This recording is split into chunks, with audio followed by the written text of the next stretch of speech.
L'église évangélique Venez à moi, située au Golf Kaboulamechi, sur l'avenue André Loumou, vous invite à participer à ces cultes. Chaque mardi, de 16h à 18h, enseignement biblique. Vendredi, de 12h à 16h, jeûne et prière. De 16h à 18h, enseignement biblique. Et dimanche, de 8h30 à 11h30, culte de louanges et d'adoration. Dieu, on ne les sert pas de n'importe quelle manière.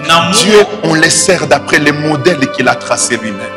Venez vivre la transformation de vie par la parole et la démonstration du Saint-Esprit. Qu'est-ce que le Seigneur peut donner à un homme qui puisse demeurer éternellement?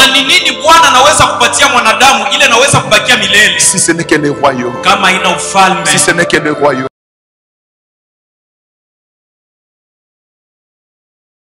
La prédication de dimanche, nous l'avons tirée de Matthieu chapitre 13 et le verset 44.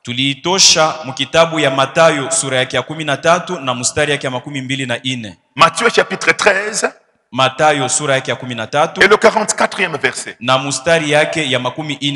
Si vous avez trouvé, vous pouvez. Quelqu'un qui a trouvé, déjà rapidement peut lire.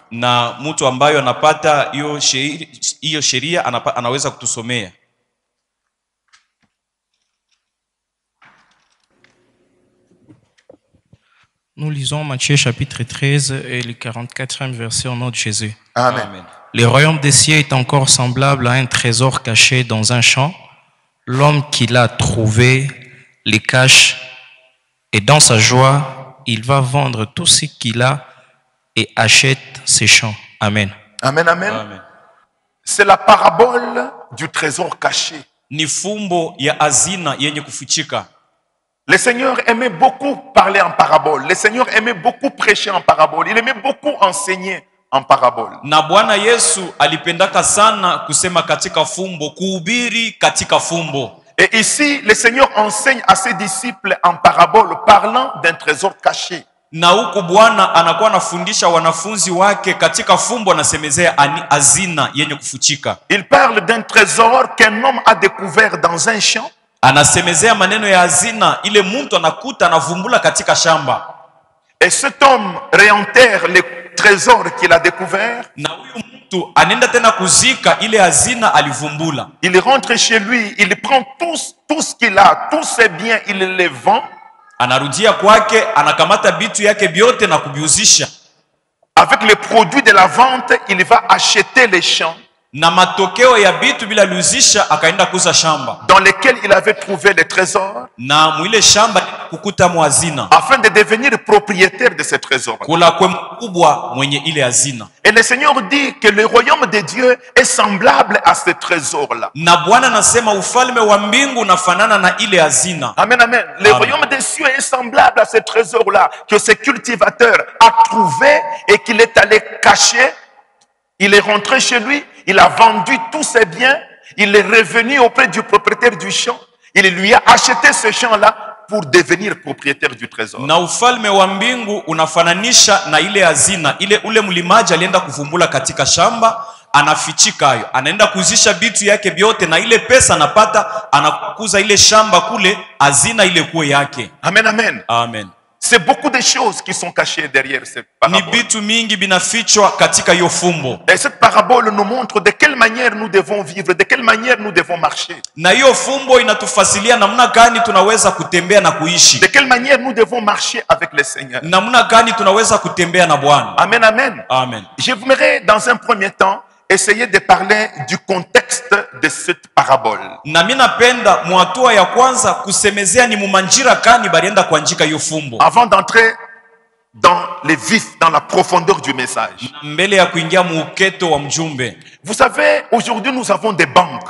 Munajua leo hivi tunakuwa na mabenki. Vous avez la Tembe, tunakuwa na Tembe. Vous avez la Robank, tunakuwa na Robank. Vous avez Equity Bank, tunakuwa na Equity Bank. Vous avez la BCDC, tunakuwa na BCDC. Vous avez Tujenge, tunakuwa na Tujenge. Mais il y a beaucoup de banques. Kuna mabenki mengi. Ceux qui ont de l'argent na bale banakuwa na makuta ne préfèrent pas garder leur argent dans leur maison.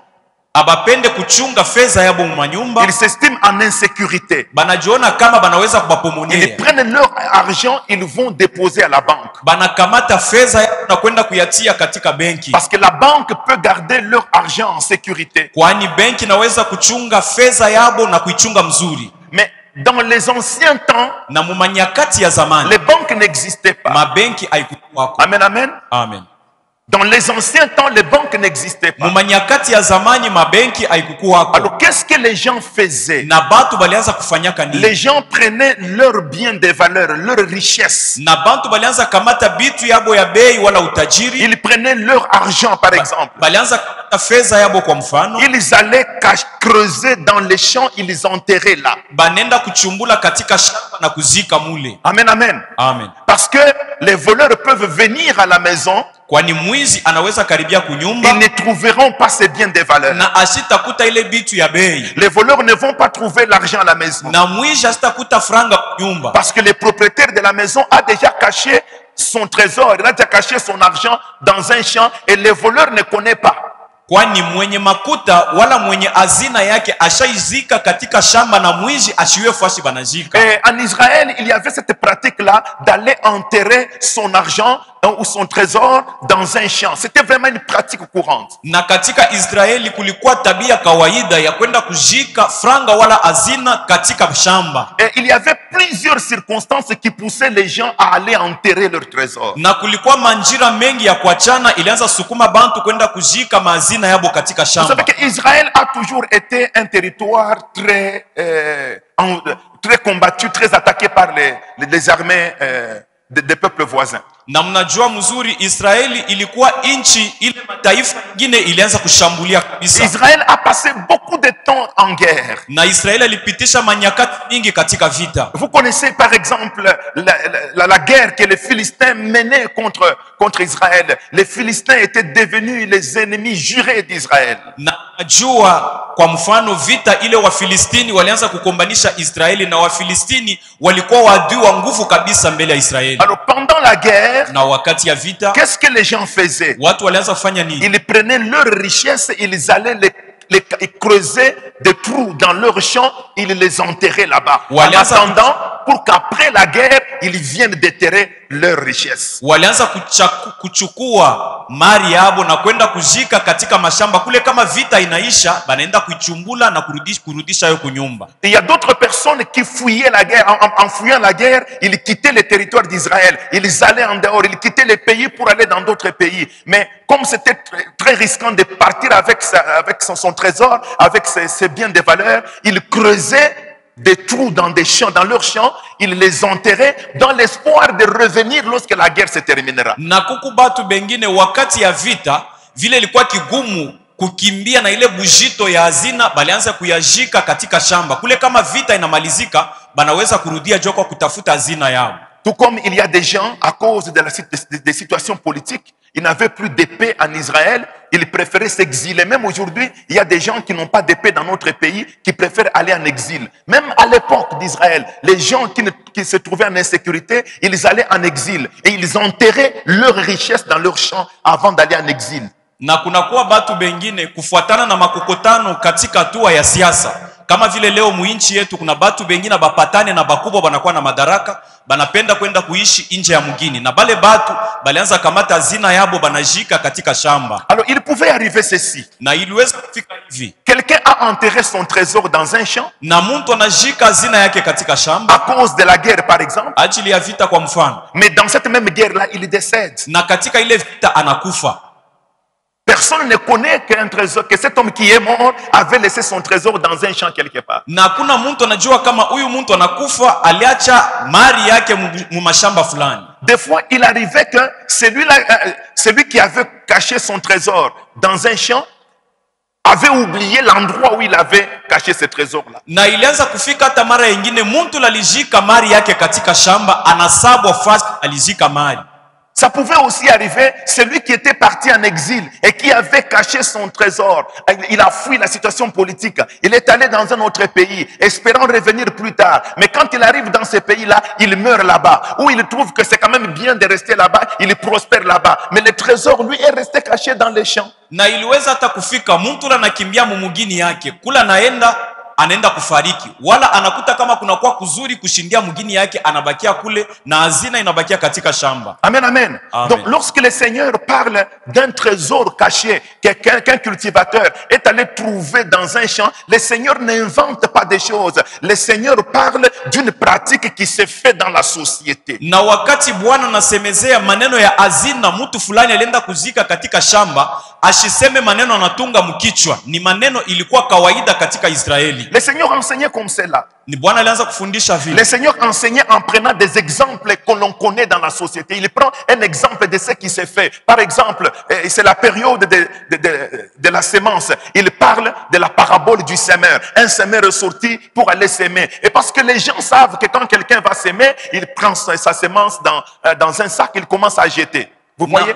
Na Bwana alianza kusema, analeta mifano ya bitu bile batu beku naishi. Kwa mfano kama ni wakati ya kuotesha, Bwana atatumia ile fumbo ya maneno batu beku naishi ya kusema mtu kama nataka kuotesha anachukua mbeko yake ekunenda na kutupa mashamba. C'est bien que vous puissiez comprendre, connaître ça. Ni mzuri mfahamu ile. Amen, amen. Amen. Donc même si vous devez aussi l'expliquer aux autres, na hata kama mnaweza kufasilia vous wengine, pouvez dire aux gens que c'est la pratique qui se faisait en ce temps-là. na mnaambia batu ya kama ni matabia ilianza kufanyika ile wakati. Et il y avait plusieurs circonstances qui poussaient les gens à enterrer leur richesse. Na kuna kwa manjira mengi ya kuachana ilianza sukuma bantu kwenda kujika mazina yao. Amen, amen. Amen. Alors, lorsque quelqu'un est propriétaire d'un champ, Na wakati mtu anakuwa mkubwa mwenye shamba, et que dans ces champs-là, il y trouve en cultivant un trésor qui était caché, na mkulima nenda kukuta hazina fulani yenye kufichika katika ile shamba,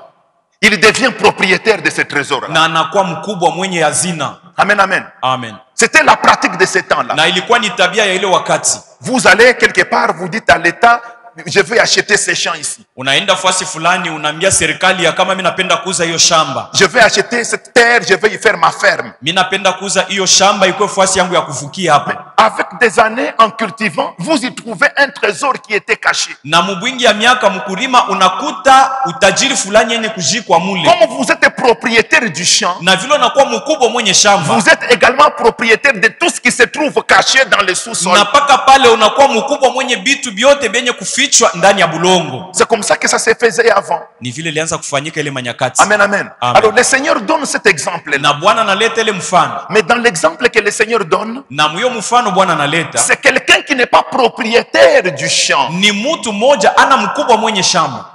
Aujourd'hui aussi, ça s'est fait. Na leo hivi nafanyika. Il y a des gens qui connaissent, qui ont la force pour cultiver, Na kuku batu beku na nguvu ya kulima, mais qui n'ont pas de terre. kwa lakini abana na udongo, Ils n'ont pas de ferme. abana na maferme. Alors, ils s'adressent aux gens qui ont des fermes. Na banenda kufuata batu bale banakuwa na Mais maferme. vous avez une ferme de 50 hectares. Na wao nakuwa na mashamba munene ya 50 Est-ce que vous hectares. pouvez me permettre de me donner 2 hectares?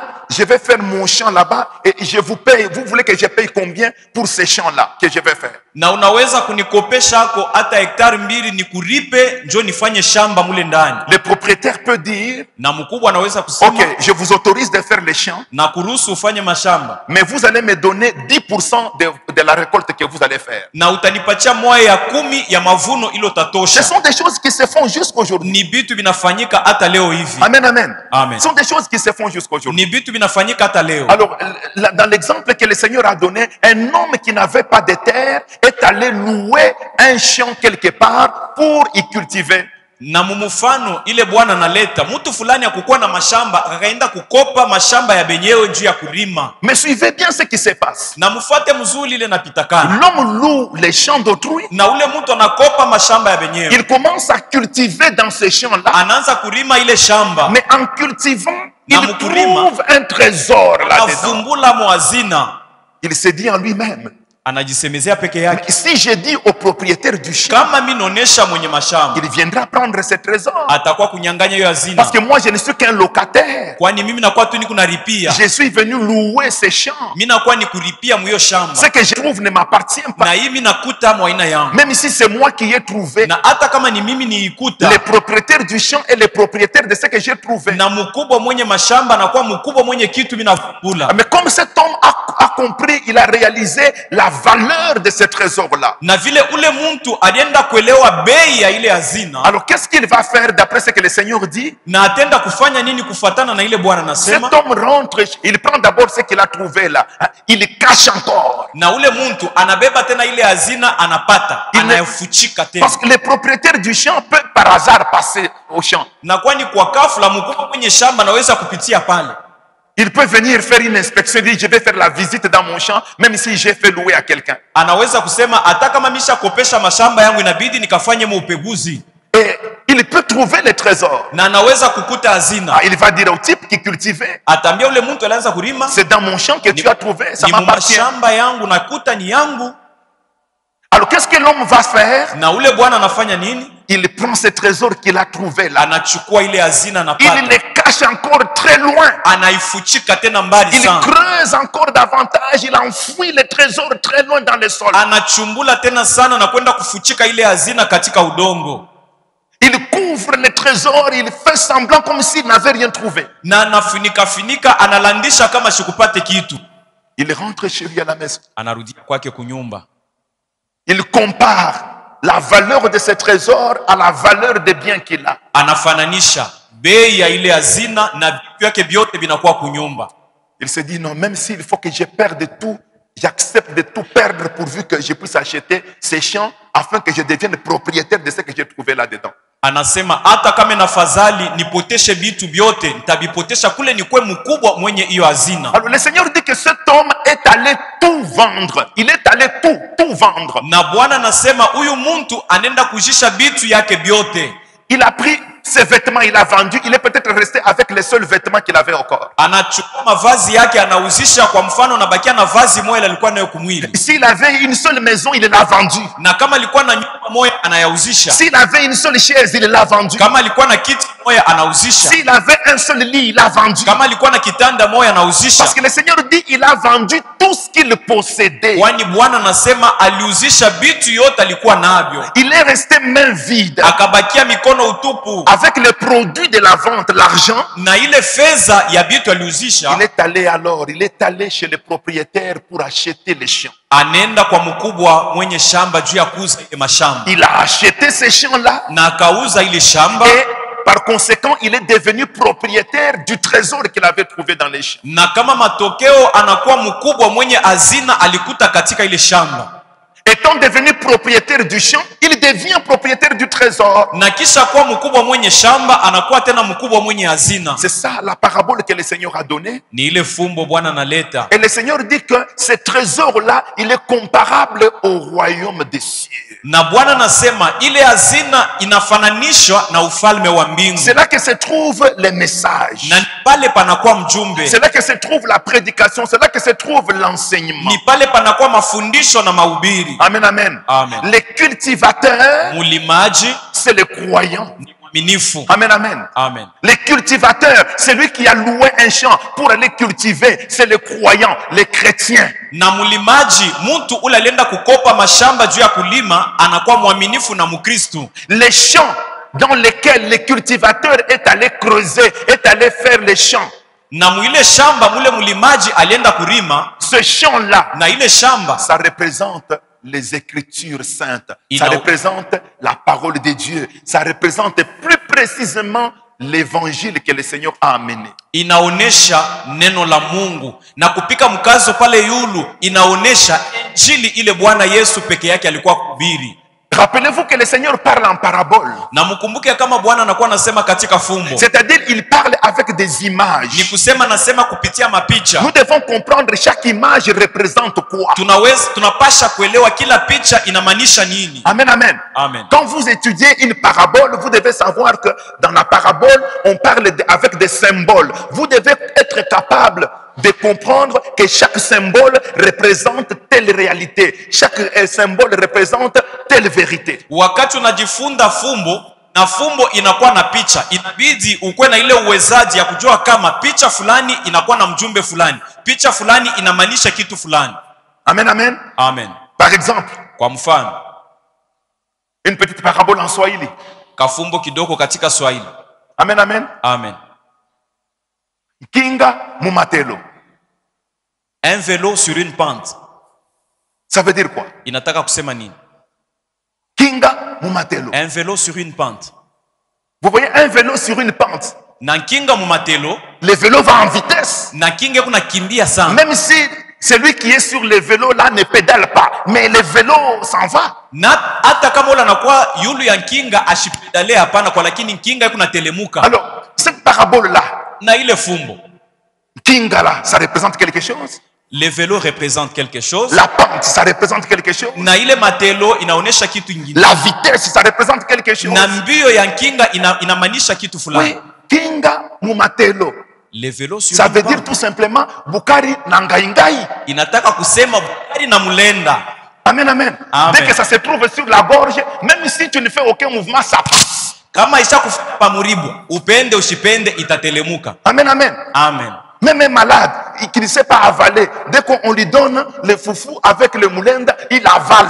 Hata wa maladi kama tuasha kufungula kino banengisha ntonge yenye kutanta mu mulenda iku na telemuka. Amen, amen. Amen. Kinga mumatelo. Le Bukari vélo. Nangaingai.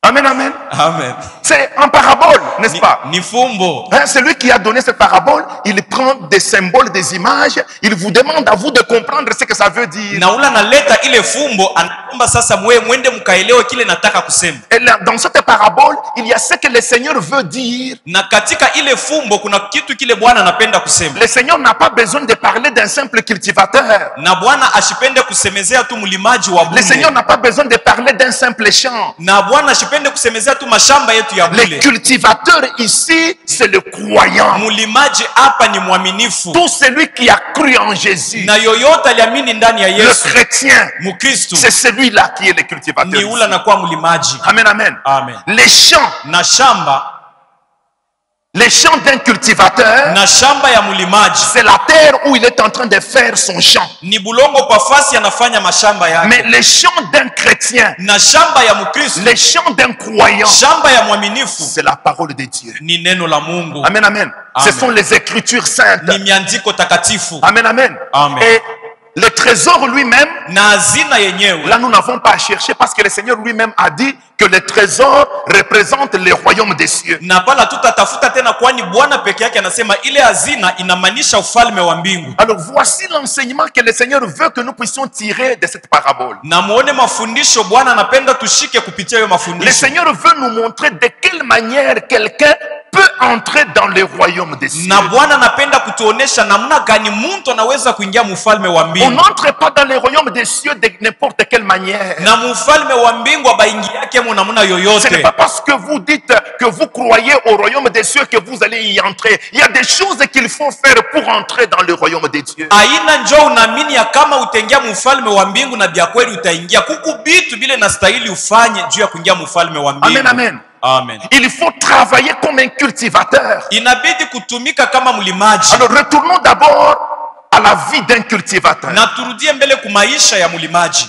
Un cultivateur, Mlimaji il a un champ, anakuwa na mashamba, une étendue de terre anakuwa na kipande ya où udongo. il doit faire ses cultures. Pafasi anapasha kulima. C'est un travail dur, bien Ni aimé dans le kazi ya Seigneur. nguvu kabisa. La première des choses, c'est que cet homme doit se réveiller chaque jour et pendant de longs mois, pendant une longue période, il se réveille très tôt matin alors qu'il fait encore sombre, il se met en route pour aller vers les champs. Na kazi ya kwanza ule muntu mu miezi mingi mu mashiku mingi atalamuka katika mapambazuko juu ya kwenda kumashamba. Bien aimé, on ne va pas au champ à 7 heures. Wapendwa, abendake kumashamba 7 heures On ne va hapana. pas au champ à 8 heures. Abendake kumashamba iwe sha On kupanda. ne va pas au champ à 11 heures, à 14 heures. Abendake kumashamba 11 heures 14 heures hapana. Si au milieu de nous, il y a des gens qui ont déjà fait des champs, Kama kati yetu kuku batu basharimaka mashamba. quand on part au champ, Wakati banaenda kumashamba déjà à 4 heures, on est déjà debout. na 4 heures mtu ashalamuka. 4h30, on se met en route. Na 4h30 mtu anatoka mbalabala. Quelqu'un, quand il arrive dans son champ, un cultivateur, lorsqu'il arrive dans son champ, mais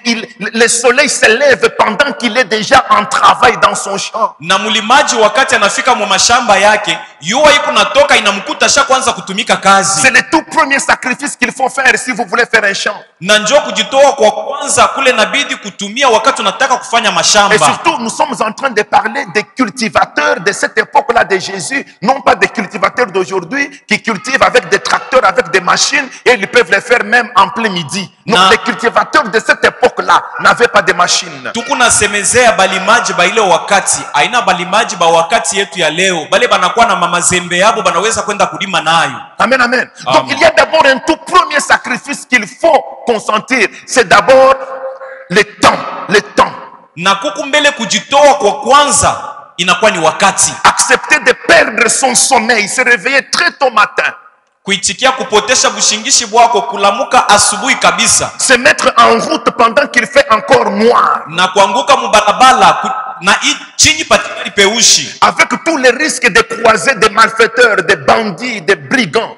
na ile hatari yote ya kwenda kukutana na bajambazi na batu bale banaweza kukutendea Et mbaya, qui peuvent vous faire du mal sur la bale route. banaweza kukutendea mbaya Mais mbalabala. un cultivateur est celui qui accepte d'affronter ces obstacles-là. Il se dit, c'est vrai, se réveiller très tôt matin, c'est dangereux. Je peux rencontrer beaucoup d'obstacles, beaucoup de dangers, mais j'y vais parce que je veux faire mon champ. Na mlimaji ni ule mtu anaichika ya kama ingawa hatari inakuwa mubalabala, mimi nalamuka juu ya kwenda kufanya mashamba yangu. Et quand un cultivateur arrive maintenant là où il doit faire son champ, Na wakati mlimaji anafika fasi anapasha kufanya shamba, bien aimé, il ne trouve pas le terrain déjà apprêté. wapendwa, ashikute kiwanza kenye kutengeneza Il y a toute une brousse na munakuwa pori et il faut se mettre à débroussailler. na inabidi kukata Il mayani, faut enlever l'herbe inabidi kutosha mayani, parce que vous n'allez pas s'aimer là où il y a de mauvaises herbes. kwani hautaenda kuotesha fasi panakuwa mayani mubaya. Et parfois, les terrains sur lesquels vous devez faire votre champ a des arbres. Il faut couper ces arbres-là. Na saa zingine pafasi pale unapasha kulima panakuwa michi, inabidi kukata ile michi. Et en coupant les arbres, bien aimés, ça vous fait mal dans les mains. Et des fois, vous avez des ampoules dans les paumes des mains qui se crevent et qui vous laissent des plaies. Kukata ile miti inaumiza kabisa mikono, na saa zingine naweza kukutosha bivimbo mu mikono, na ile bivimbo inatoboka inafanya bilonda. Donc c'est un travail qui consiste à débroussailler, Na inakuwa kazi ya kutosha majani, un travail qui consiste à couper le bois. kazi ile inabidi ukate miti. Et quand vous avez coupé le bois, il faut enlever les morceaux de bois qui restent dans les souches là, les morceaux de bois qui restent encore attachés au sol et les déraciner complètement pour que ça ne repousse pas. Na kama unakata miti inabidi sasa kwenda kutukuna ile mijiji bishiki ile na bakia kule ishende kuota tena, Et il faut rassembler tout ça à une seule place, na kwenda kutia bile bitu fasi moya, mettre le feu. kutia moto. Quand vous avez enlevé les arbres, Na wakati unatosha miti, quand vous avez enlevé les herbes, wakati unatosha majani, quand vous avez tout brûlé, na wakati unachoma bioto, vous commencez maintenant à faire des plates-bandes. na unaanza kufanya Vous matuta, commencez à faire des plates-bandes. unaanza kufanya matuta. Ce n'est qu'après que vous devez commencer à mettre maintenant votre semence en Na terre. nikisha sasa unaanza kwenda kujika mbeko. Et c'est pendant que les cultivateurs étaient en train de faire ce travail-là, tel que nous venons à peu près de le décrire, Na ni muvile mulimaji alianza kufanya ile kazi vile tunatoka kuifasiria, qu'il va découvrir les trésors. ni kula tena kuvumbula hazina. Ce trésor qui n'est rien d'autre que le royaume des cieux. Na ile hazina haina kitu kingine kama haina ufalme wa mbingu. Je reprends bien aimé dans les Seigneur. Narudilia hapo wapendwa katika Bwana, Ce trésor-là, ile hazina on l'a découvert, les cultivateurs l'ont découvert après un dur travail. mulimaji alienda kuyavumbula kisha kazi ya nguvu kabisa, Un travail pénible. kazi ya mateso, Un travail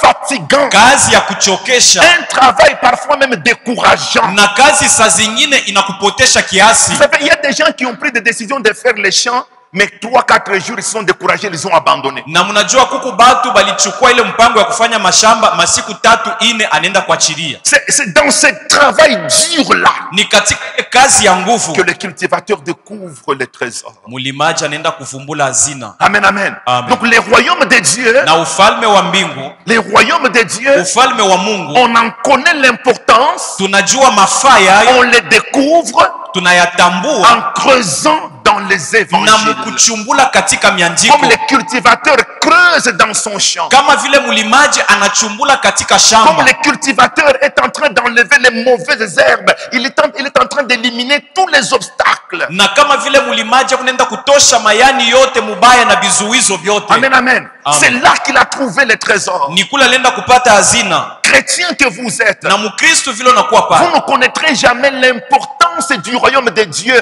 dont on vous parle tous les jours si vous n'avez qu'une connaissance infime des Écritures. Na hautajuaka mafaa na maana ya ufalme wa mbingu kama huku na kaufahamu kidogo ya miandiko. Amen, amen. Amen. Voyez ce que cet homme a fait. Na bien-aimé muone dans kile le huyu mtu Seigneur. anafanya.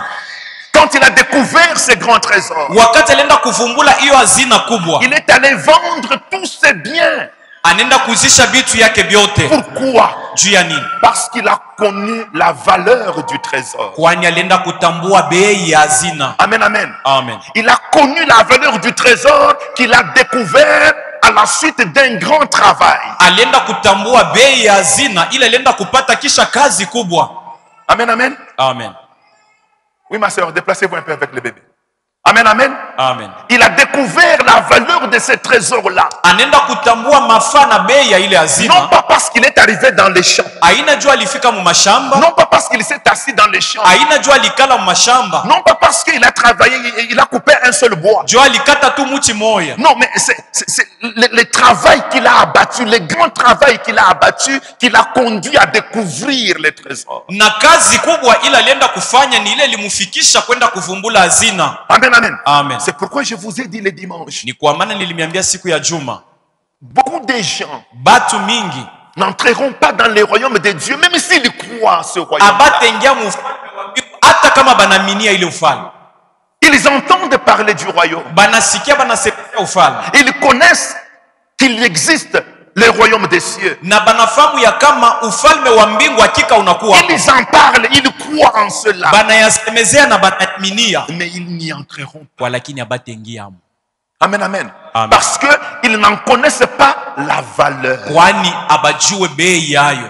Parce qu'ils n'en connaissent pas l'importance. Kwani abajue mafaa ya ufalme wa mbingu. Écoutez, Papa Gustave, regardez ce que ce cultivateur a fait. Na Papa Gustave shikia ile huyu mlimaji anafanya. Il a découvert les trésors. Anaenda kutambua hazina. Il a comparé la valeur de ces trésors par rapport aux biens qu'il possède. Anaenda kufananisha bei ya ile hazina na vitu anakuwa navyo kwake. Et il a réalisé que les trésors qu'il a découverts a une très grande valeur que tous les biens qu'il possède. Na alienda kutambua ya kama ile hazina anapata inashindia vitu yake vyote bei. Mais son souci est de posséder ce qu'il vient de découvrir. Na nia yake ni ya kwenda kupokea kile kitu anavumbula. Et alors il va vendre tous ses biens. Na anaenda kuzisha vitu yake vyote. Il fait ce qu'on appelle un sacrifice. Na anafanya ile banaita kujitoa. Amen, amen. Amen. Il fait un sacrifice en acceptant de perdre tous ces biens qu'il avait, pour lesquels il avait travaillé peut-être toute sa vie afin de gagner les trésors qu'il vient de découvrir. Na anaitikia kujitoa mkwenda kuzisha vitu saa zingine bila kutumikia maisha yake yote juu ya kwenda kupokea hazina ila natoka mkuvumbua. Amen, amen. Amen. Ceux qui entreront dans le royaume des cieux, Na wale wataingia katika ufalme wa ce mbingu sont ceux qui sont capables de se sacrifier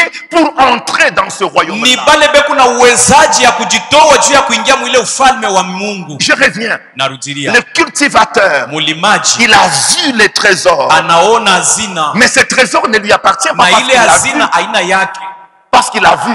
kwani aliyaona.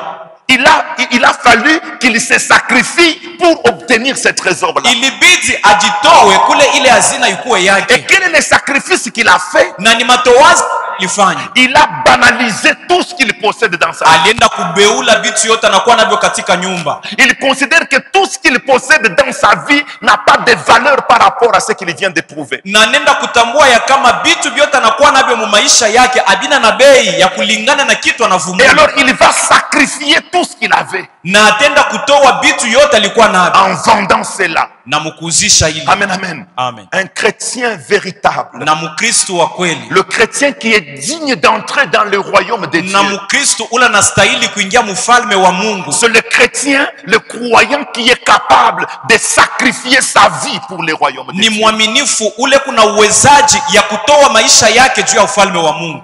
C'est pourquoi je vous dis, Beaucoup de gens parlent du royaume, mais ils n'y entreront pas. Njo kwa maana namionyesha batu mingi beku nasemezea maneno ya ufalme kwa lakini abatengia. Parce qu'ils ne sont pas capables de se sacrifier pour ce royaume. Kwani abana na ile uwezaji ya kujitoa juu ya ile ufalme. Je vous ai toujours dit ceci. Namionyeshaka paka hivi. Et ces derniers jours, je le répète beaucoup. Na hiyo manyakati niko narudilia. La mission de l'église dans le monde, Kazi ya kanisa kudunia, ce n'est pas de faire en sorte que vous puissiez mettre au monde. aina ya kufanya kusema mwanze kuzalana. La mission de l'église dans le monde, Kazi ya kanisa ce n'est kudunia, pas de faire que vous puissiez vous marier. aina ya kufanya kama uoane. La mission de l'église dans le monde, Kazi ya kanisa ce n'est pas kudunia, que vous trouviez du travail. aina ya upate kazi, Ce n'est pas que vous puissiez voyager. aina ya usafiri, Ce n'est pas que vous deveniez riche. aina ya ukuwe mtajiri. Toutes ces choses-là, Dieu peut les donner. Na vitu vyote Mungu anaweza kuvileta, Et il veut vous en donner. na hakika anapenda Dieu kutupatia, ne peut pas refuser de te donner le mariage. na Mungu hawezi kukatala kukupatia ndoa. Dieu ne peut pas refuser de te donner de l'argent. Mungu hawezi kukatala kukupatia fedha, Dieu ne peut pas refuser de te guérir. na Mungu hawezi kukatala kukutunza. Dieu ne peut pas refuser de te protéger. Mungu hawezi kukatala Dieu ne kukukinga, peut pas refuser de te donner la maternité. na Mungu hawezi kukatala kukupatia buzazi. Mais toutes ces choses-là, Na vile vitu ce vyote n'est pas ça la mission de l'église. aina njo kazi ya La kanisa. mission de l'église, Kazi ya kanisa c'est de préparer les gens à entrer dans le ni royaume de kutayarisha Dieu. bantu kuingia mu ufalme wa C'est ça le mbingu. rôle Amen. de l'église. Njo kazi ya kanisa. Jésus n'est pas descendu du ciel Yesu ashikushuke kumbingu pour venir donner le mariage aux gens, Dieu comme a- si avant qu'ils ne viennent, les gens ne se mariaient pas. juu ya kwa kuleta mandoa ku bantu, kwani Yesu mwenye akuye bantu balianza kuoana.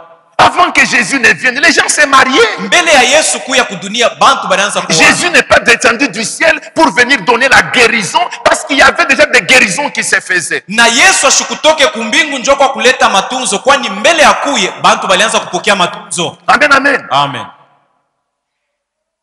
Il y avait des prophètes Na kulikuwa manabii que Dieu utilisait bale balianza pour kutumikisha des guérisons, juu ya matunzo, pour des miracles. juu ya mijiza. Mais si Dieu a pris son fils unique, Na kama Mungu alichukua mwanake wa c'est pekee, pour donner quelque chose que les prophètes ne pouvaient pas donner. amen, ni njuu ya kuleta kitu fulani kile nabii ashikuwezi Il kuleta. y a quelque chose que le prophète Élie, même après autant de miracles qu'il ne pouvait pas donner. Na kuku kitu fulani kile nabii Eliya ingawa hata mijiza alitenda akuwezi kuleta. Il y a des choses que le prophète Élisée, même autant de miracles, 2 fois plus qu'Élie, mais qu'il ne pouvait pas donner. Na kuku bitu fulani ingawa Elisha bwingi ya mijiza alifanya akuwezi kupatia batu. Même si Moïse a sorti Israël de l'Égypte vers Canaan, même si Moïse a fendu la mer en deux, mais il y a quelque chose que Moïse ne pouvait pas donner. Na hata kama Musa alitosha taifa katika Misri na kuyapeleka katika Kanana mukupasula bahari, kwa lakini kuna kitu kile Musa shikwezi kupatia taifa. Jésus est venu dans le monde Yesu alikaribia pour kudunia donner ce que les hommes ne pouvaient pas obtenir d'eux-mêmes, njuu ya kuleta kile batu abakuwezi kupokea kupitia bo pour wenyewe, donner ce que les prophètes que Dieu avait envoyés ne pouvaient pas donner, njuu ya kuleta kile kitu banabii bale Mungu alituma bakuwezi kuleta, pour donner ce que les féticheurs, les occultistes, les magiciens ne peuvent pas donner. njuu ya kuleta kile kitu bamifumu na bantu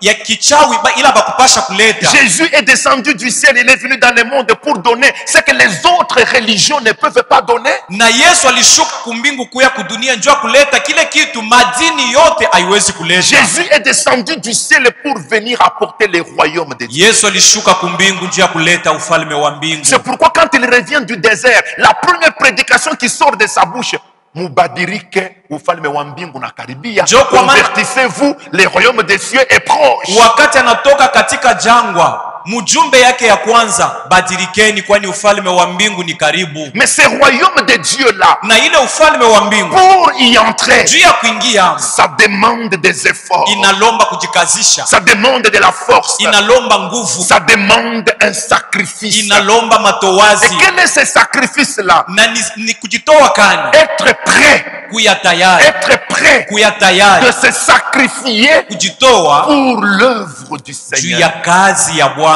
Amen, amen. Amen. Amen. Être prêt Kuya tayari de se ya sacrifier kujitoa comme ce cultivateur s'est sacrifié pour obtenir les trésors qu'il avait découverts. kama vile huyu mlimaji alijitoa juu ya kwenda kuvumbula ile hazina ilikuwa katika udongo. Amen, amen. Amen. Regardez là, nous sommes mardi. Na mwangalia hapa tuku siku ya kazi mbili. Voyez combien nous sommes au Tuku milieu. bangapi leo wapendwa? Et Combien nous étions les dimanches? Na siku ya juma tulikuwa Et bangapi? combien nous serons les dimanches? Na siku ya juma ijayo tutakuwa bangapi? Où sont tous les autres? Na aba bengine beku wapi? Voici la réponse. Jibu yoi. Incapable de se sacrifier pour venir écouter la parole qui les prépare pour les royaumes. Abana na uwezo ya kujitayarisha juu ya kwa kusikia neno ile kuna batayarisha juu ya kwenda kuingia mfalme wa mbingu. Amen, amen. Amen. Ce cultivateur, Na huyu mlimaji quand il a trouvé son trésor, wakati alipata il hazina a dit je vais tout vendre. anasema tauzisha Je vyote. vais tout vendre. Tauzisha Et vyote. comme la Bible, comme le Seigneur dit qu'il a tout vendu. Na vile Bwana anasema aliuzisha kila kitu. Moi, je crois que cet homme n'a gardé que les habits qu'il avait sur son corps. Na mimi naaminia kama huyu mtu alichunga paka mavazi ila alikuwa nayo kumwili yake. Parce que notre Dieu, c'est un Dieu d'une bonne moralité. Il ne peut pas laisser que quelqu'un se promène nu dans la société. Wani. Donc cet homme, il a tout perdu. Il n'est resté qu'avec les habits qu'il avait sur le corps. Na Mungu wetu ni Mungu wa heshima. Hawezi kuruhusu mtu atembee utupu katika barabara. Ni kusema ule mtu alibakia na mavazi ila alikuwa nayo kumwili yake. Et je pense que les gens se moquaient de lui. Na mimi nawazia kama batu balianza Les mchekelea. gens disaient, mais c'est un imbécile. Batu wanasema huyu ni bumbafu. Il vend l'unique maison qu'il a Anauzisha nyumba moja pour kuna. aller acheter un champ. Juu ya kwenda kuuza mashamba. Il va dormir dans ces champs-là. Atenda kulala mashamba. L'unique maison qu'il a, il vend pour aller acheter un champ. Nyumba moja ya maisha yake anakuwa nayo anauzisha juu ya kwenda kuuza mashamba. L'unique lit, le lit sur lequel il dort, qui n'est même pas en bon état, il accepte de le vendre et encore à très moins cher pour aller acheter un champ. Il va aller dormir sur les herbes. Hein? Kitanda kimoja kile kunaki kenye mikulu ya eneani ngambo wengine ni litafari. Anauzisha juu ya kwenda kuuza mashamba. Il accepte de prendre tout l'argent là, il donne au propriétaire, mais il croit qu'il va se mettre dans ces champs-là, il va cultiver aujourd'hui même ça va mûrir, aujourd'hui même il va manger, aujourd'hui même il va vendre, il va devenir riche aujourd'hui même. Anabeba makuta yake anaenda kutajirisha ule mtu, anawazia kama ataotesha paka leo, binakomea paka leo, anauzisha paka leo na anatajirika paka leo. Mais cet homme est un fou. Na huyu mtu ni mwenda bazimu. C'est ce que les gens de cette époque disaient. Ni ile batu ba ile wakati balianza sema. Mais cet homme faisait tout cela, acceptant même cette honte-là, parce qu'il avait envie d'être propriétaire de quelque chose, ce qu'il avait découvert dans les champs. Na ule mtu alichikia ile kukosewa heshima, alichikia kudishusha njoo ya kwenda kupokea kile kitu alivumbula. Bien-aimés dans le Seigneur, Wapendwa katika Bwana. si vous n'êtes pas capable de vous sacrifier pour l'œuvre de Dieu, vous n'êtes pas digne du royaume. Na kama una na ile uwezo ya kujitoa juu ya kazi ya Mungu, amustahili ufalme wa mbingu. Je prends ne fût-ce que l'exemple des choristes qui doivent répéter en semaine. Nachukua mfano ya waimbaji wanapasha kurudilia mumimbo yabo katika wiki. C'est un ministère que le Seigneur vous a donné. Ni huduma Mungu aliwapatia. Mais s'il ne fût-ce que pour le ministère que Dieu vous a donné comme chantre, vous n'êtes pas capable de vous sacrifier pour être à la répétition à temps et pour répéter du début jusqu'à la fin, pour accepter même les sanctions qu'on peut vous infliger dans la chorale.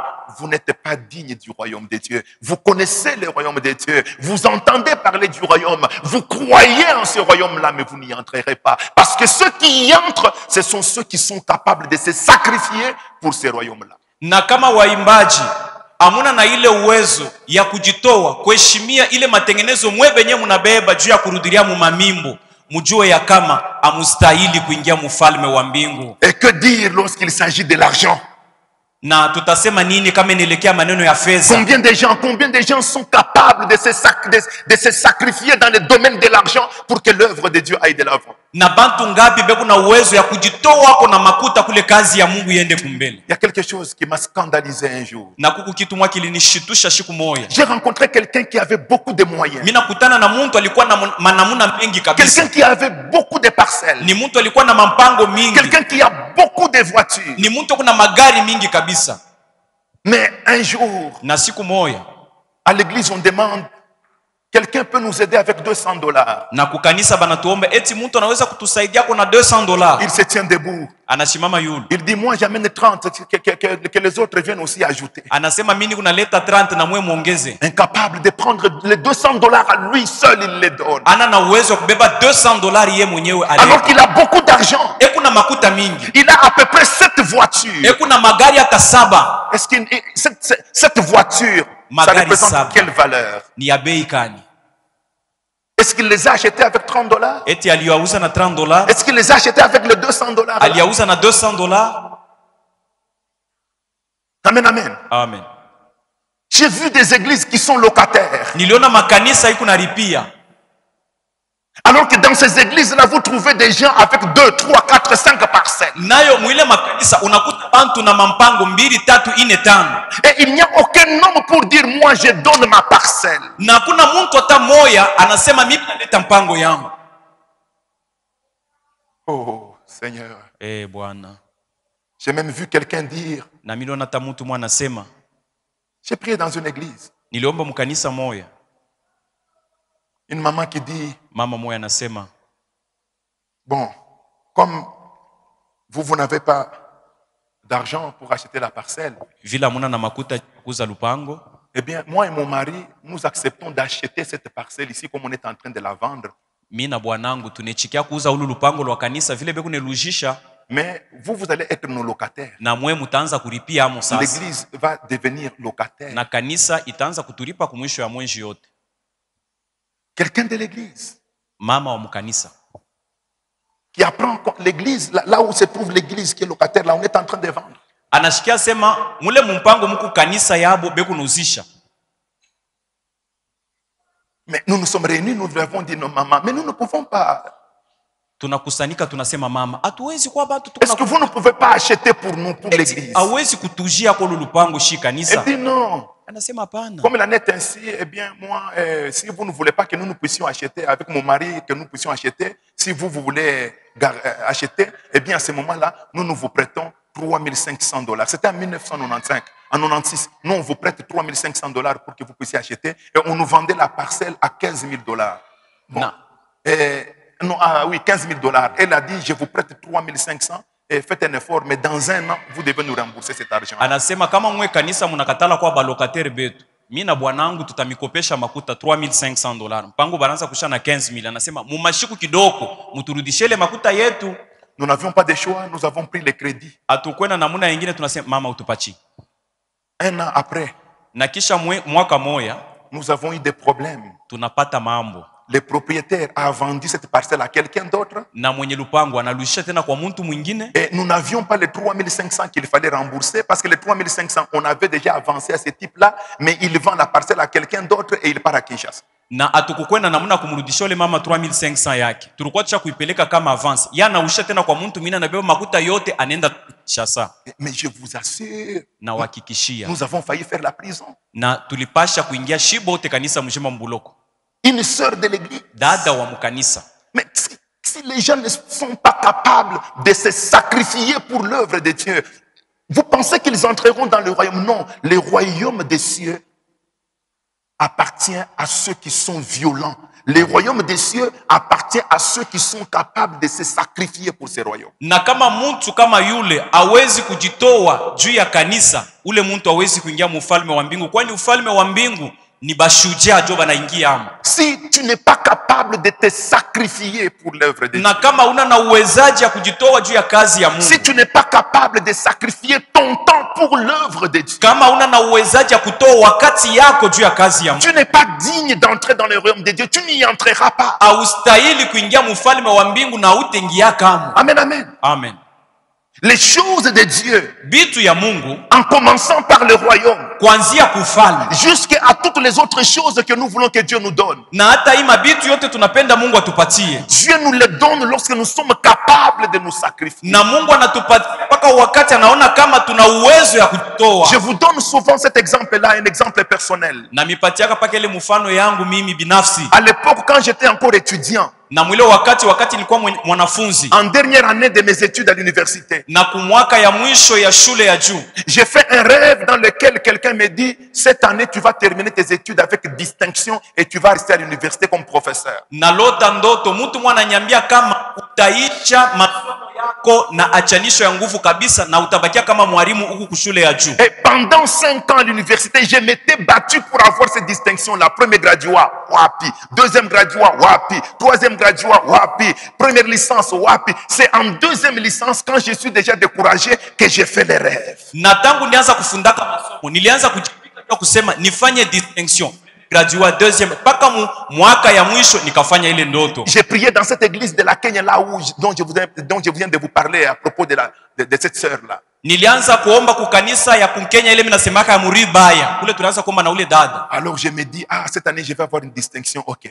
Na mimi nasema hii mwaka nitapata distinction. Nous arrivons au mois de juin. Tunafika ku mwezi ya 6. Comme la session c'est au mois de juillet. Na vile mashindano ni mu mwaka ya 7. Je me dis non, tous les mois de juin ici, je vais commencer à aller à l'église seulement les dimanches. Comme ça, je dois me préparer parce que la distinction, mais Dieu ne va pas envoyer les anges pour me la donner. Il faut que je puisse étudier beaucoup. Donc tous les mois de juin, je vais commencer à aller à l'église seulement les dimanches. Mimi nasema distinction haitakuya kumbingu. Hapa inabidi itowe. Na mwanji yote ya 6, mitaanza kwenda kukanisa paka siku ya Juma. Lundi, je devais être à l'intercession pour conduire, je ne suis pas parti. Na siku ya kazi moja nilipasha kwa kukanisa njoo kuongoza maombi ya baombaji shikukuwa. Mardi, je devais aller au culte, je ne suis pas parti. Kazi mbili ilibidi kwenda kuibada shikweni. Mercredi, je devais aller au culte, je ne suis pas parti. Kazi 3 ilibidi ibada shikweni. Jeudi, là je n'avais rien, je suis resté. Na kazi 4 akukua. Vendredi, je devais aller au culte des jeûnes et prières, je ne suis pas parti. Na kazi 5 ilibidi kwenda ku maombi ya mafungo shikweni. Dans la nuit de vendredi à samedi, Na bushiku ya kazi 5 kwenda siku ya posho. j'ai fait un rêve, mon frère. Mimi nafanya ndoto nduku. Je vois quelqu'un qui me dit, Mimi naona mtu tu ananionyesha, as abandonné mon œuvre à cause de la distinction. unaacha kazi yangu ajili ya achanisho. Et cette distinction-là, tu n'en auras plus. Na ile achanisho hautaipata tena. Manque de sacrifice. Kukosa kujitoa. Amen, amen. Amen. Parce que je n'ai pas été capable de me sacrifier pour l'œuvre. Kwani sikukuwa na uwezo wa kujitoa juu ya kazi. Dieu a refusé de me donner ce qu'il avait promis. Na Mungu anakatala kunipatia kila linyadia. Et quand on a délibéré, Na wakati balienda kutaya, je n'ai pas eu de distinction. sikupata distinction hapana.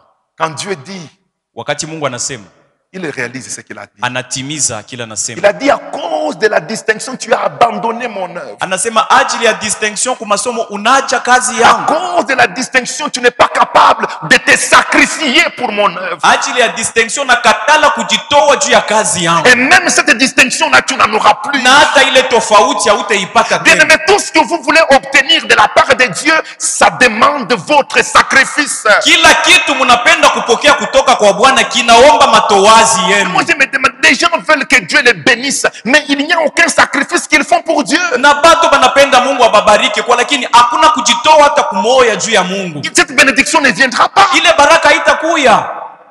Amen, amen. Amen. Vous voulez que Dieu vous bénisse, Mnapenda Mungu amibariki mais vous ne voulez pas prier. kwa, lakini amupende Quand on kuomba. convoque la prière à jeûne, vous fouillez. Wakati banasema ni maombi ya mafungo na kimbia. Quand on programme une retraite de prière, vous fouillez. Wakati banasema tutajikokota kwa mu maombi Et en unakimbia. même temps, vous pleurez. Paka mwile wakati moyo Moi, je ne suis pas unajililia. béni, les autres sont bénis. Na mishi barikiwa namna kani bengine banabarikiwa. Est-ce que vous savez comment les autres sont bénis? Eti unajua namna kani bengine Est-ce que vous banabarikiwa. connaissez le combat que les autres mènent? Eti unajua mavita ile bengine banapika. Combien de sacrifices ils ont consenti? Na makujitoa ngapi bale batu balienda kuvumilia. Ah oui, mais vous pouvez venir ici, vous dites, ah non, mais cette église est une grande église, ici, ah non, tout ça. Vous pouvez dire beaucoup de choses, mais vous ne connaissez pas les sacrifices qui ont été consentis Amen. pour que cette église soit là où elle est. Amen.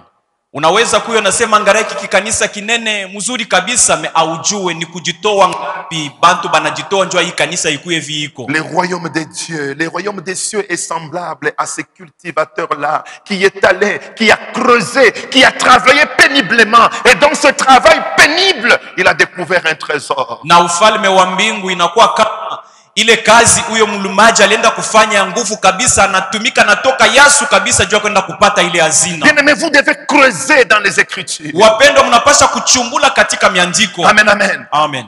Ne vous contentez pas d'une connaissance superficielle des Écritures. Na mushende kufurahikia tu ufamu ya yuluyulu ya miandiko. Les gens se contentent de ce qu'on leur a parlé du royaume des cieux. Ils connaissent déjà que ça existe. Et ils croient déjà, c'est terminé, ils vont y entrer. Cette connaissance-là est insuffisante pour que vous puissiez y entrer. Na bantu banafurahika kwani banabasemezea maneno ya ufalme wa mbingu. Kuna tembea kuna cheka asema mitaingia amo. Ile ufamu haikustahili jua wewe kuingia amo pa. Je l'ai dit. Et puisque les gens n'ont qu'une connaissance superficielle du royaume des cieux, Na batu banakuwa na ufamu ya yuyulu ya ufalme wa mbingu. puisqu'ils ont une connaissance superficielle des Écritures, Na vile banakuwa na ufamu ya yuluyulu ya miandiko, par conséquent, ils sont incapables de se sacrifier pour le royaume. na kama matokeo abana na uwezaji ya kujitoa juu ya ufalme wa Les Mungu. gens qui se sacrifient pour le royaume, Na bale batu banajitoa juu ya ufalme, ce sont les gens qui ont une grande connaissance de la Bible. ni batu banakuwa na ufamu kubwa wa miandiko. mianjiko. C'est cette grande connaissance-là qui vous révèle l'importance du royaume. Ni ile ufamu kubwa inaenda kukufunulia maana na mafaa ya ufalme. Suivez bien ce que j'ai dit, bien aimé. Ufate mzuri. Amen, amen. Amen. Je suis en train de dire ceci. Niko nasema hivi. Le royaume de Dieu, c'est bien de savoir qu'il existe. Ufalme wa mbingu iko mzuri kujua kama iko wako. Mais pour entrer dans ce royaume, Na juu ya kuingia mwile ufalme, il faut en connaître la valeur. inabidi kujua bei yayo. Et pour connaître la valeur de ce royaume, Na juu ya kujua bei ya ile ufalme, il faut avoir une grande connaissance de la parole de Dieu. inabidi kuwa na ufahamu kubwa wa mianjiko. Amen, amen. Amen. Si vous avez une petite connaissance, Kama uko na kaufahamu kidogo, c'est difficile que vous connaissiez l'importance du royaume. ni kigumu ujue maana ya ufalme. Et puisque vous n'avez pas une grande connaissance des Écritures, vous ne connaissez pas l'importance du royaume, c'est pourquoi vous ne pouvez pas vous sacrifier pour le royaume. Na ni vile amuna na ufahamu kubwa ya mianjiko na amufahamu mzuri muketo maana ya ufalme, ni kule binakuwa kigumu juu ya kwenda kujitoa. Au culte matinal, le frère qui nous a exhorté le matin nous a dit ceci. Na kuibada ya asubuhi kula alienda kutusubutisha, alisema hivi: Les étudiants connaissent la valeur des études. banafunzi banajua bei ya masomo. Et comme ils connaissent la valeur des études, Na vile banajua bei ya masomo, un étudiant qui a un kiosque, na mwanafunzi ule anakuwa na kioske, quand il sait que je dois aller à la faculté, kama najua kama ni wakati ya kwenda kwa masomo, même s'il y a des clients, il ferme le kiosque. hata kama kunakuwa baklia anafunga. Il ferme son kiosque, il part. Anafunga kioske yake Parce anene, qu'il connaît la valeur des études. kwani anajua bei ya masomo. Il sait que quand je terminerai les études, Anajua kama wakati tamaliza masomo j'aurai plus grand que ces petits kiosques ici. tapata vitu mingi kupitia hii kioske. Amen, amen. Amen. Comme il connaît la valeur des études, Na vile najua mafaa ya masomo, il se sacrifie pour ces études. anajitoa juu ya masomo. Quand vous connaissez la valeur du royaume, Kama unajua maana na mafaa ya vous allez ufalme, vous sacrifier pour ce royaume. utajitoa juu ya ile ufalme. Mais pour connaître la valeur du royaume, Na juu ya kujua mafaa ya ufalme, il faut connaître suffisamment la Bible. inabidi kufahamu muuketo Biblia. Amen, amen. Amen. Je ne te blesse pas, mais je te dis la vérité. Shikumize kwa, lakini nakwambia ukweli. Ta négligence dans les ministères, Na kuviula kwako katika huduma, ta négligence dans la manière de servir Dieu, na namuna yako ya kumtumia Mungu na kulekea sana, ta négligence dans la participation au culte, udhaifu wako juu ya kuya kumaibada, c'est tout simplement parce que tu ne connais pas la valeur du royaume. ni njutu wa ujue bei ya ufalme. Si tu connaissais la valeur du Na royaume, kama uliyua bei ya ufalme, tu n'allais pas t'absenter à un seul culte. au kupasha kulofa hata kuibada moja. Si tu connaissais la valeur du royaume, Kama ulijua mana na bei ya tu ufalme, n'allais pas refuser un service qu'on te donne à l'église. au pashi kukatala kazi banakupatia Si tu kukanisa. connaissais la valeur du royaume, Kama ulijua bei ya tu ufalme, n'allais pas abandonner le ministère que Dieu t'a donné. au kupasha kuacha huduma ile Mungu Si tu anakupatia. connaissais l'importance du royaume, Na kama ulijua mafaa ya ufalme, tu allais chercher que Dieu ajoute d'autres choses sur ce que tu fais déjà dans l'église. ulipasha kutafuta Mungu aongeze vitu vingine pabilo kunafanya mkanisa. Et tu ne connais pas la valeur du royaume, Na aujue bei ya ufalme, tout simplement parce que tu ne connais pas les Écritures. njoo aujue mianjiko. Amen, amen. Amen. Ce pasteur-là qui a dit le mercredi passé, Na ule pastor alisema hiyo kazi tatu inapita. un pasteur ici à Lubumbashi, Na huyu pastor wa hapa qui Lubumbashi, a une très grande église plus que la nôtre. kuna kanisa munene kushindia na Ce hiyo. pasteur-là qui a dit le mercredi à l'église, Na ule pastor alisema siku ya kazi tatu kanisa. toi tu veux aller au ciel, tu vas aller faire quoi? Wewe unapenda kwenda kumbingu, huku nenda kumbio kufanya nini? Tu demandes à Dieu, je vais aller au ciel, tu vas aller faire quoi? Huku namlomba Mungu uende kumbingu, huku nenda kufanya kwa nini? Dieu veut te garder dans le monde pour te bénir, toi tu veux partir au ciel. Mungu anapenda kukuchunga kudunia, akupeko bitu, wewe unafia kwenda kumbingu. C'est un pasteur qui ne connaît pas les Écritures. Ule pastor ashiajua mianjiko. Vous voyez?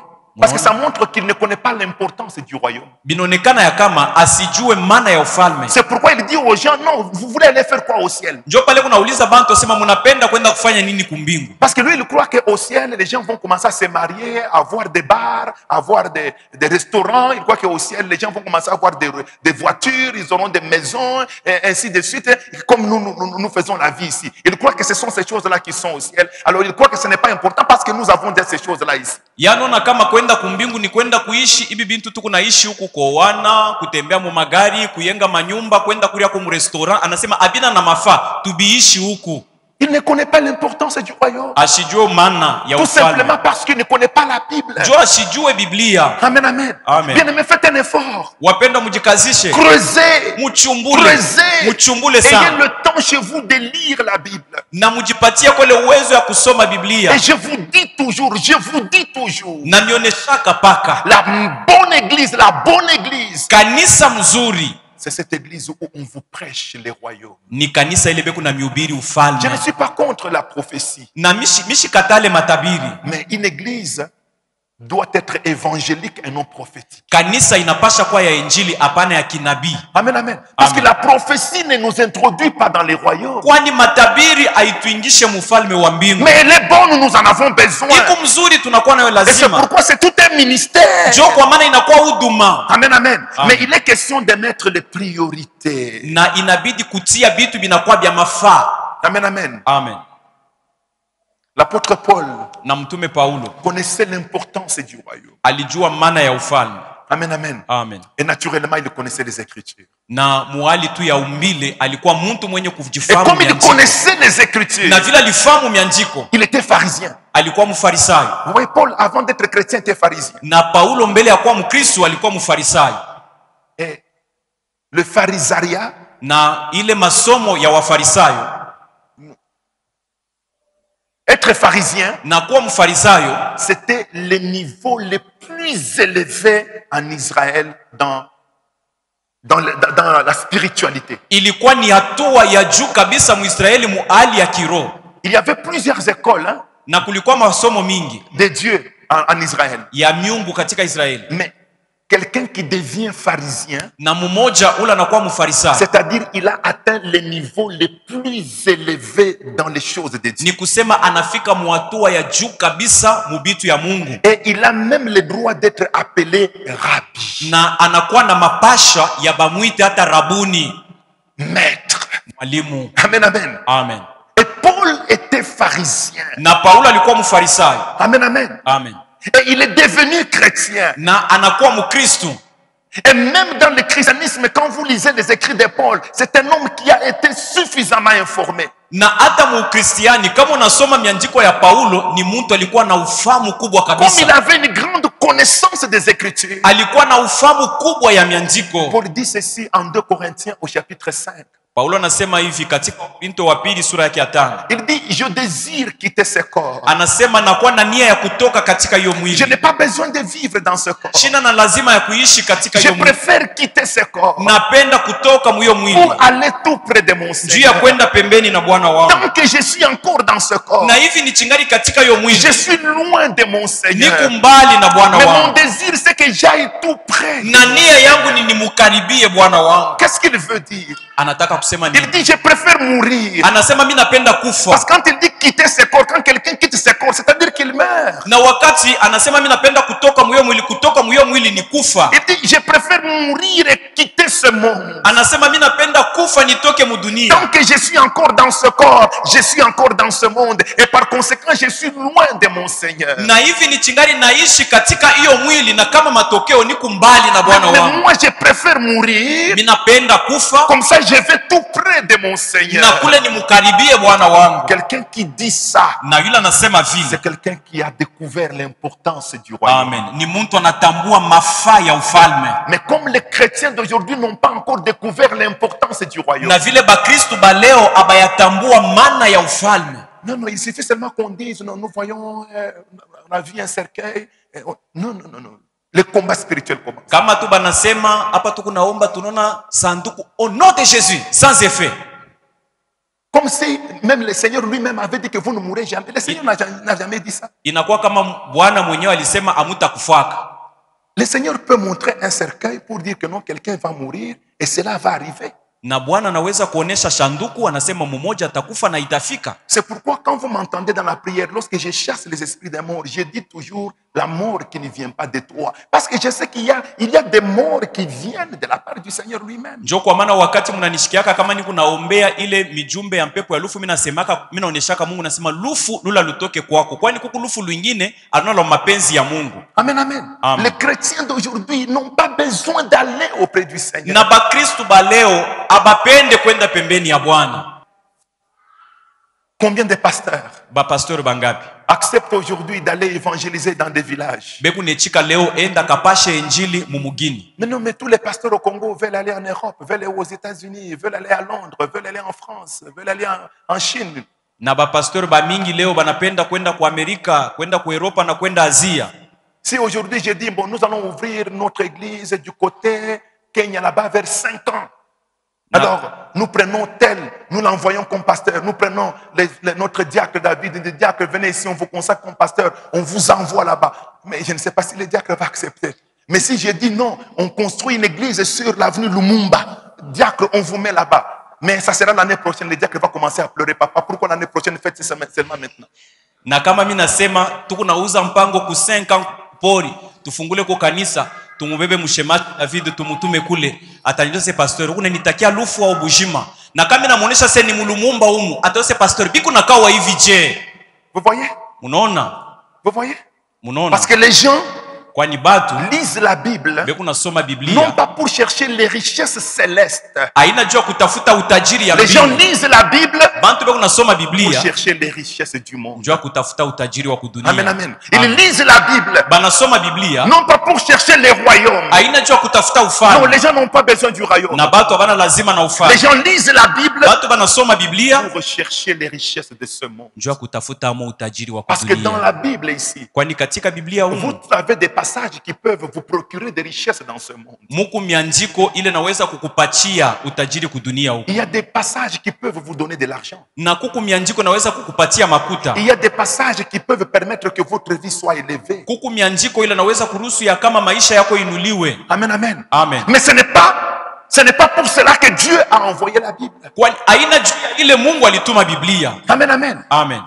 La richesse de la Bible, Na kutafutisha katika Biblia de Genèse jusqu'à l'Apocalypse. kuanzia mwanzo mpaka Ufunuo. La richesse de la parole de Dieu, Utajiri wa neno la Mungu c'est le royaume des ni cieux. ufalme wa C'est mbingu. le royaume des Ni cieux. ufalme wa mbingu. Si vous n'avez pas cru pour le royaume, et alors vous n'avez pas votre place dans cette église évangélique. Venez-en. Na kama ukuamini juu ya kwenda kumbingu, hakuna nafasi kati ya hiyo kanisa ya injili jioni wote kwangu. Amen, amen. Amen. Ce que je veux comme votre pasteur, Na ile mimi napenda kama mchungaji wenu c'est que vous puissiez entrer au ciel. ni muingie kumbingu. Même si vous n'obtenez pas des richesses dans Na ce hata monde. kama mupate mautajiri kudunia. Mais je prie tous les jours pour que vous obteniez des richesses. Na niku na miombea siku yote kule mupate J'organise utajiri. des prières afin que vous obteniez des richesses. Niku natengeneza maombi kule mupate mautajiri. Avant de quitter la chair, nous avons prié un peu pour que Dieu vous bénisse. Na mbele ya kutoka kumimbali huku tutaomba huko kule Mungu awabariki. Mais Dieu n'a pas permis que je sois votre pasteur rien que pour que vous obteniez les choses de ce monde bien-aimé. Non, toi,